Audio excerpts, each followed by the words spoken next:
This is Roscoe. He is currently facing a canon event that every young adult will experience.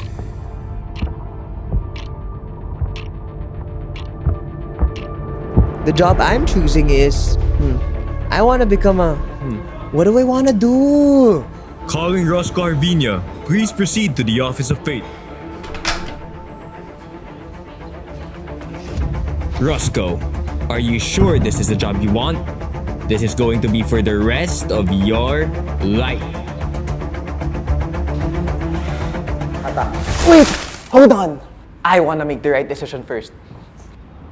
This is a day in a life. Trying on futures that might fit right. From screens to scrubs to suits and flights. A day in a life. We're taking our time. School needs a diploma. Life needs discarded. So this is the AZ Job Challenge. And there you go. Welcome to the A to Z Job Challenge. where the goal is to find the profession for me. We have 3 rules. Rule number 1, I must try out every job that starts from A to Z. Rule number 2, join and act like I'm in there a day in a life. And rule number 3, I must be consistent and upload on YouTube every Friday. This is gonna be a long journey. Hey, isn't that my video? Yes, it is. I'm just here to ask help from you, specifically, to help keep me motivated throughout the series by subscribing. Your support would really mean a lot. Okay, back to the video! Meet the architect. Also my dad. Growing up, I've always wanted to become an architect and follow in my dad's footsteps. I used to join art competitions and was considered one of the top art students in my class. I don't know what happened. But today is the day we experience little Roscoe's dream.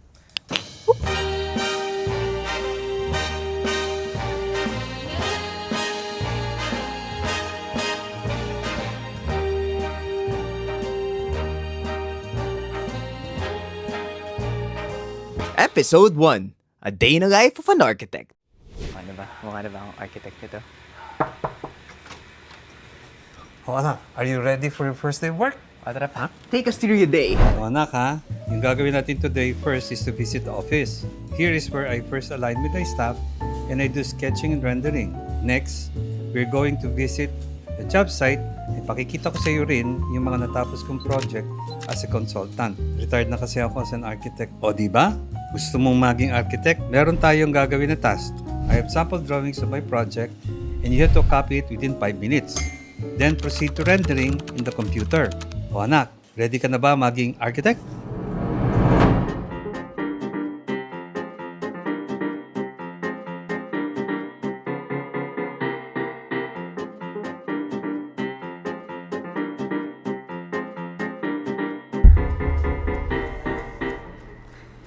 Basic.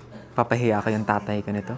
Unahin muna natin yung base ng building. Naririnig ko na yung sinasabi ng mga tao sa background. Mas magiging si Roscoe mag-drawing sa tatay niya. Tsaka may home court advantage siya eh. Siya yung nag-drawing na to eh. 2 minutes and 30 Hoy! Huwag kayong tumawa. Wala kayong sweldo lahat sa akin. 9, 8, 7, 6, 5, 4, 3, 2, 1. Hands up, hands up! Tingnan mo na! Tingnan mo yung finished product ko! For your caliber, pwede na. Ah! Pero malayo pa rin. Pero malayo na! Hindi mo nakuha yung aking linya ng ano. Eh, ikaw nagkumuha nito eh! You guys choose the winner. This is my dad's work, and this is my work. I personally think ako dapat yung maging arkitekto. Ngayon, subukan naman natin itong i-relate sa CAD. Okay, sige, game. Subukan natin. Ah, tara. O na, ikaw naman. Sige, ama. Turuan mo ko pa.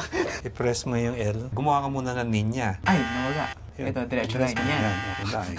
So, yung ginagawa ng dad ko ngayon is tinuturuan niya ako ng basics ng CAD. Ito yung system na ginagamit niya all throughout his architectural career. Huwag pindutin muna. Huli ka. Line, enter.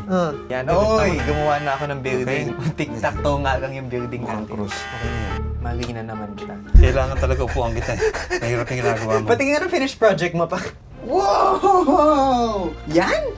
Galing lahat ito doon. Inangat lang nila. Ayos ah. Actually, malapit lang ito eh. Siguro daanan natin mamaya. Tara. Teka lang, ako architect dito. Tara. explore natin yung project.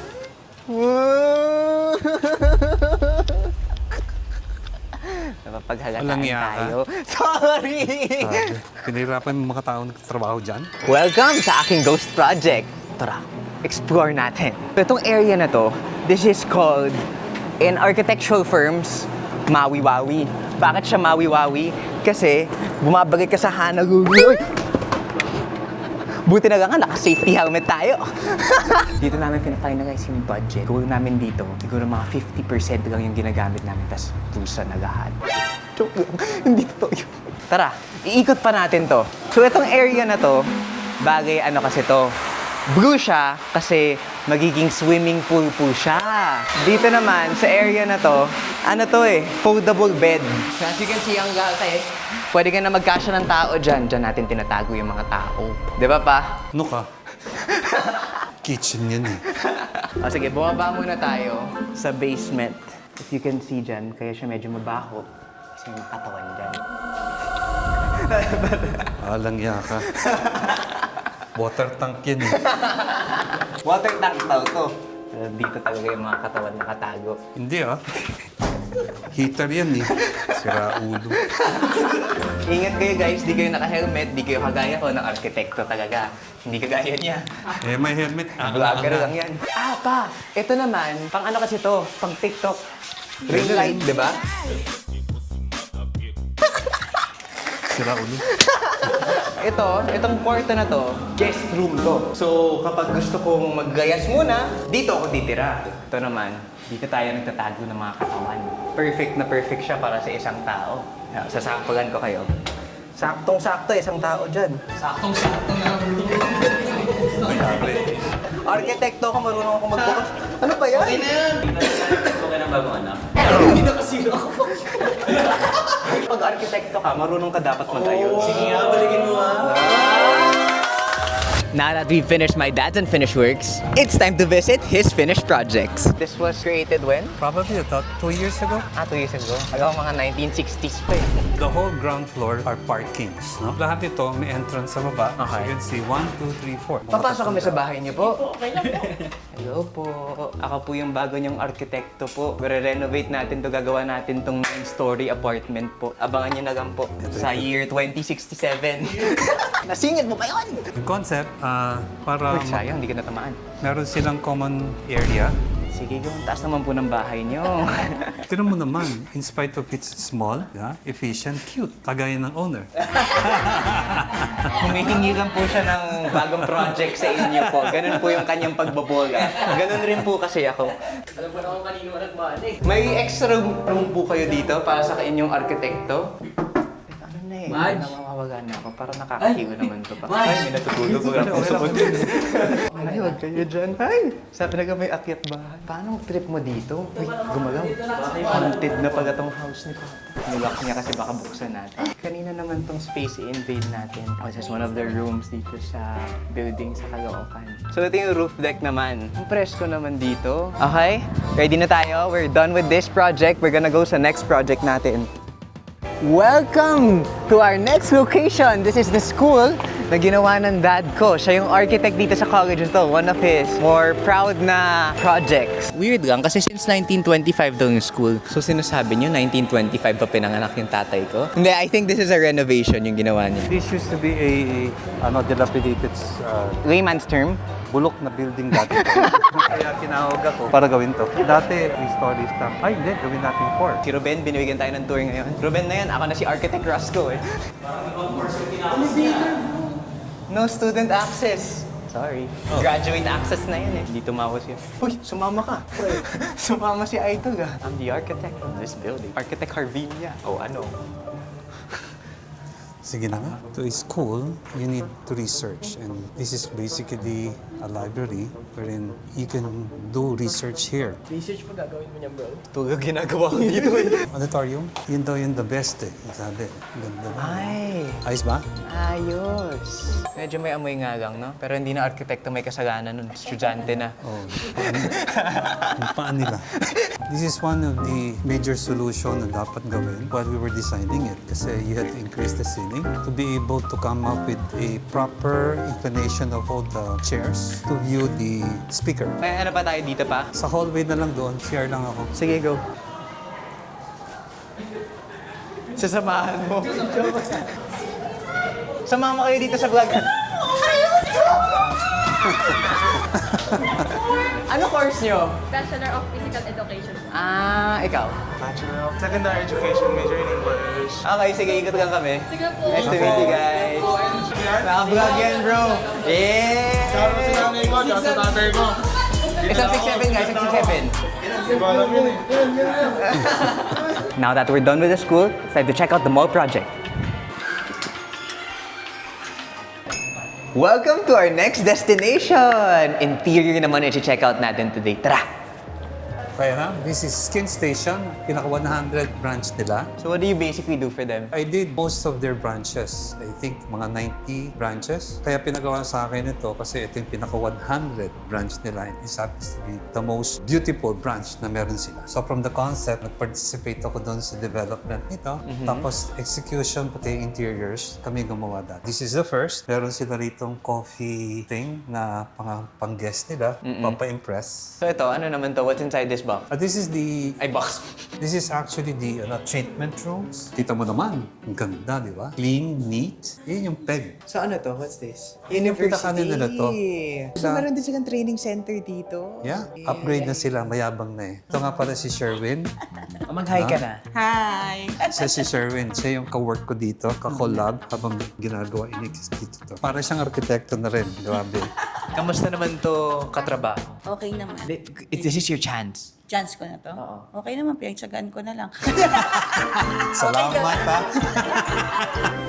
O anak, kaya ba yung ginagawa ko? Yung legacy ng tinayo ko for the past how many years? Teka! Before that, it's time for our mandatory job rating. This will help us determine what job I actually want to do based on enjoyment, difficulty, and would I do this long term. Okay, enjoyment. Enjoy ba ako? Parang pinagalitan nga ng tatay ko eh.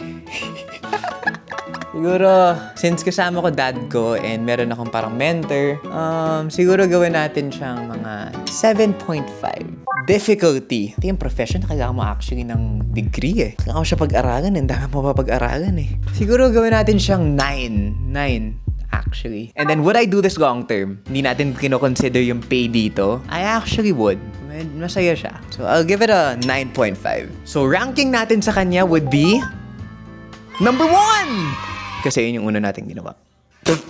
On a serious note though, in another life siguro, I would have chosen to become an architect. Tingnan natin yung mga questions na tatanungin ni Roscoe sa dad niya. So the first question is, why did you choose this profession?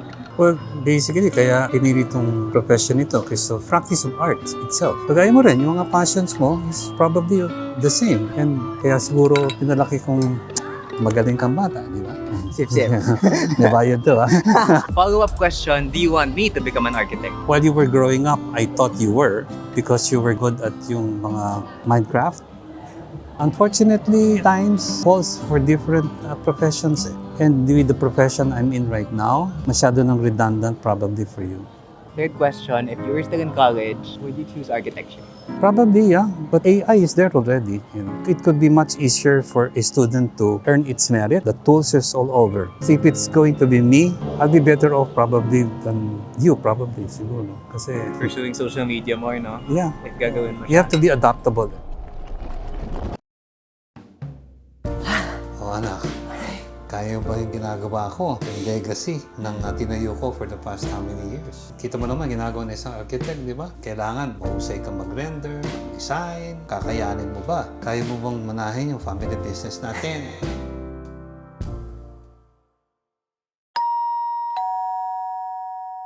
I mean, you can choose the safer route.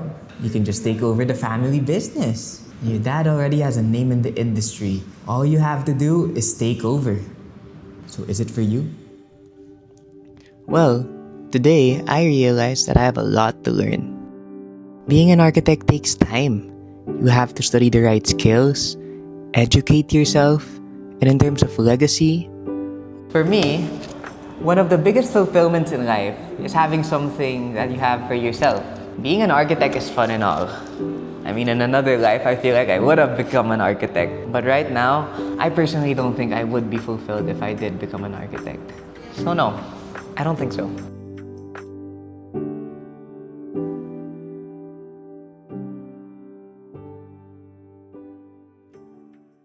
For the next episode, we're visiting another place I call home, De La Salle University, where I'll be joined by letter B, Brother Richie, as he lives his A Day in a Life. Stay tuned!